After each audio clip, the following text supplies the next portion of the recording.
कथा ठाकुर जी से संबंध कराती है। कथा श्रवण करते करते, लीला श्रवण करते करते, भगवत वत्सल्यता का अनुभव करते करते ठाकुर जी के प्रति संबंध बोध होने लग जाए कि ठाकुर जी मेरे कौन हैं, उनसे मेरा संबंध क्या है। आप मानते हैं ये एक बात है, लेकिन कोई आपको कह दे वो विशेष बात है। संबंध। चौथा काम क्या करती है कथा? बोले तापत्रयोन्मूलनम। आदि दैविक, आध्यात्मिक, आदि भौतिक, ये तीन ताप हैं, तीन प्रकार के कष्ट हैं जीवन में।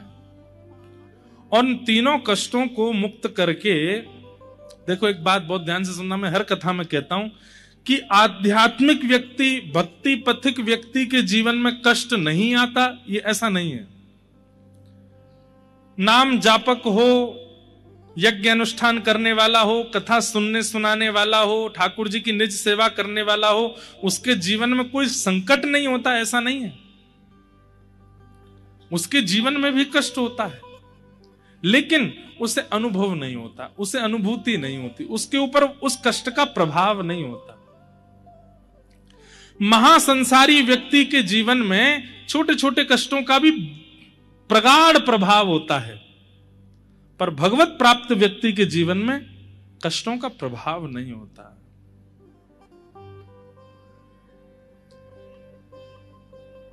भोजन ना मिलने पर संसारी व्यक्ति व्याकुल हो जाता है और गुस्सा अलग बढ़ेगा, क्रोध अलग आएगा, ईर्ष्या अलग आ जाएगी। भोजन नहीं मिलने पर सारी उसकी जितनी भी दूषितताएं सब बढ़ने लग जाएंगी।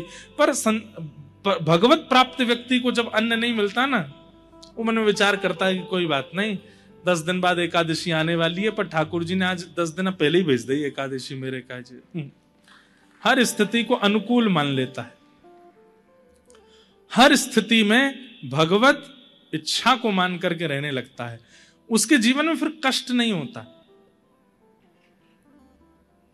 अनुकूल व्यक्ति से ब्याह हो गया, भगवान की कृपा, और प्रतिकूल व्यक्ति से ब्याह हो गया तो भी वैष्णव व्यक्ति क्या सोचेगा? संसारी व्यक्ति तो ये सोचेगा पता नहीं मेरे कौन से कर्मों का फल मुझको मिला, मैंने ऐसा कौन सा अपराध कर दिया जो ऐसा जीवन साथी मेरे जीवन में आया। लेकिन वैष्णव व्यक्ति क्या विचार करेगा? अगर ये अनुकूल होते तो प्रेम इनमें बट गया होता, लेकिन ये प्रतिकूल हैं, ये अनुकूल नहीं है, प्रतिकूल है, तो इनके बट का भी जो प्रेम है वो भी ठाकुर जी लेना चाहते हैं, इसलिए प्रतिकूल को भेजा। कहने का अभिप्राय क्या है? भक्त किसको कहते हैं? तिलकधारी भक्त नहीं होता, कंठीधारी भक्त नहीं होता। ये बाह्य आवरण होना एक बात है, पर मूलतः वैष्णव का स्वभाव किसको, भक्त किसको कहते हैं? जो परिस्थितियां तो आती हैं, परिस्थितियों को सहन कर लेता है, उसका प्रभाव अपने जीवन पर पड़ने नहीं देता, उसमें भी पॉजिटिव रहता है। ये हुआ तो क्यों हुआ? जैसे हम उतर रहे हैं, मान लो यहां से उतरे, पांव फिसल गया, फ्रैक्चर हो गया पैर में। अब संसारी व्यक्ति क्या सोचेगा? खाटू श्याम जी के सामने अपराध करके आए थे तो पांव तो टूटेगा ही, है ना। संसारी व्यक्ति तो ये सोचेगा मैंने कोई अपराध किया होगा भाई ऊपर, इसलिए मेरा पांव टूट गया। पर हम विचार क्या करेंगे? मतलब भक्त होगा तो क्या विचार करेगा? बहुत दिन आते भाग रहा हूं, दौड़ रहा हूं, तो ठाकुर जी बोले तू वैसे तो आराम करेगा नहीं, चल अब तेरा पांव तोड़ दिया, अब आराम कर। ठाकुर जी आराम की आज्ञा कर रहे हैं। तू वैसे तो दान करेगा नहीं, चल अब ऐसे तेरा पैसा नहीं करवाऊंगा। मतलब वो हर स्थिति को भगवत संबंध मान करके, अनुकूलता मान करके जीता है। यह भक्त की असली पहचान।